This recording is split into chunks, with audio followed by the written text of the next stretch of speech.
Hayigsoon maayong adlaw o maayong gabi. Another day and great opportunity to share the word of the Lord sa imo karon. And gusto na ko i-share ang kini nga verse because mao kini ang gisulat sa pulong sa Ginoo. No, i-share na ko ang pulong sa Ginoo. Dili pinaagi sa kanang own understanding nako. I-share na ko ang pulong sa Ginoo it because mao ni ang kanang nasulat sa pulong niya. And dili na ako kinahanglan nga i-keep pa kini, and dili na ako kinahanglan nga mamili ko kanang verse nga gusto na ako nga i-share sa inyo ha.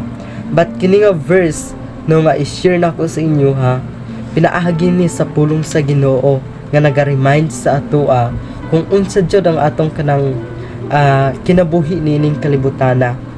The Bible says found in Jude chapter 1 verse 19, ana ang pulong sa Ginoo, sila mao'y hinungdan sa pagkabahin-bahin, gigamahan sila sa tawhanong mga tinguha, og wala kanila ang espiritu.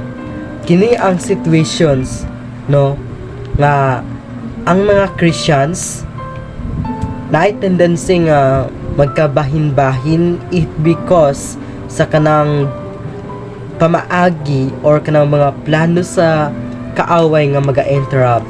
Ana gani ang pulong sa Ginoo kung atong basahon ang previous verse nga makita sa 17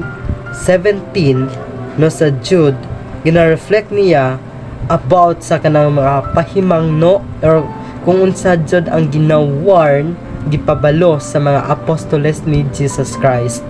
No, it because in these situations, in our situations right now, no, naatay ka ng mga challenges, it because ang atong kaaway dili lamang about sa flesh nato, but kundi sa ato ang spirit no nga magahatag sa ato og kanang kahuyang sometimes, pagkahatag sa ato og kanang dili maayo nga sitwasyon.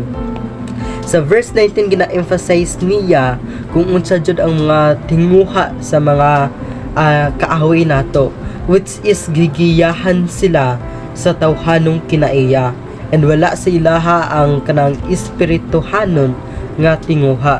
That's why their purpose is to corrupt us, to interrupt us, and kanang gina-destroy or ginaguba jud nila ang atong relasyon sa Ginoo.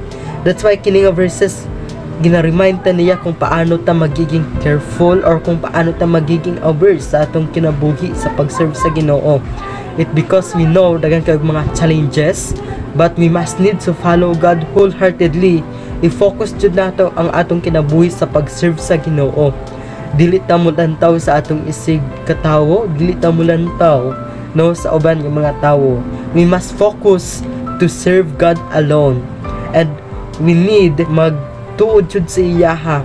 It because through Him siya ang kanunay magagiya sa ato